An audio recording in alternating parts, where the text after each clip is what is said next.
With one more thing actually with Kenny and Jim Cornette, did you sort of watch the drama unfold between those two by any chance? And I think they fell out over Kenny associating himself with Vince Russo, of course. Well, I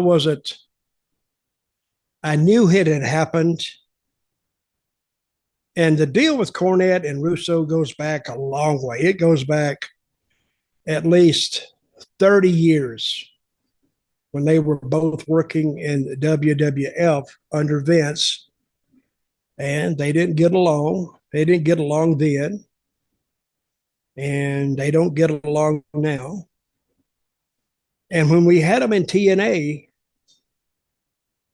see, when I was in TNA, Jeff was more or less kind of the boss, Jeff Jarrett, and he wanted to bring in Cornette. And we had Vince Russo not in the company at that time, but he was on a hiatus. I guess Vince and Dixie Carter had a little disagreement, and he decided to go home for a while. So I told him, I said, let me remind you, Jeff, you know how much Cornette hates Russo and Russo hates him? Yeah. But he said, we can get through that. Oh, you think so? You really think so? Yeah. So we hired Cornette. Then about 3 months later, Jeff called me. I was in Orlando. He says, I got something to tell you. What?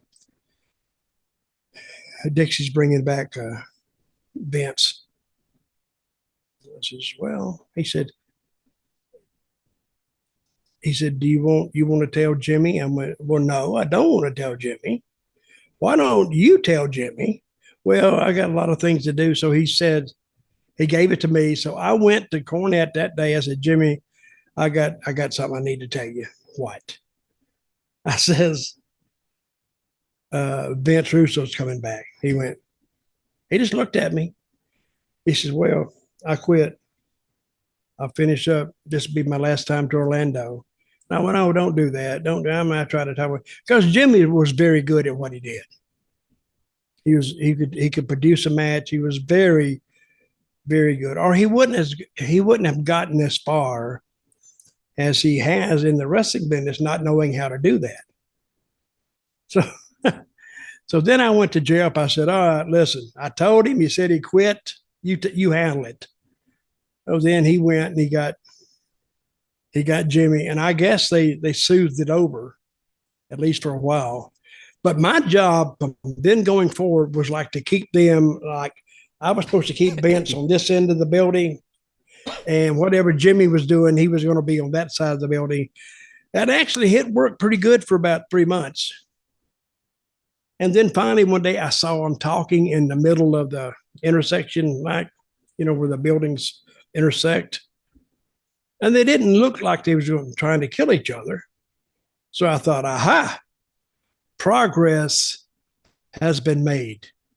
And it worked again for another 3 months or so. Then here comes the snipping on this side and the snipping on that side. And then it was only a matter of time then. But I did work with them, and they could coexist if they worked at it, except, and I'd have to admit, it was actually better and more entertaining when they weren't getting along. I mean, it was more entertaining for just the people around. But I did talk to Jimmy one day, and I put this in my book. Jimmy says that he wants to live long enough. And now I don't know if he still adheres to this policy, but he says, I want to live long enough to where I can visit Russo's grave and take a pee on it. And I went, Jimmy, please, that's pretty, nope. And he wouldn't back off on it, because Jimmy is hard-headed, and when he gets something in his head, he's going to stay with it come hell or high water. You can't get him back off of it.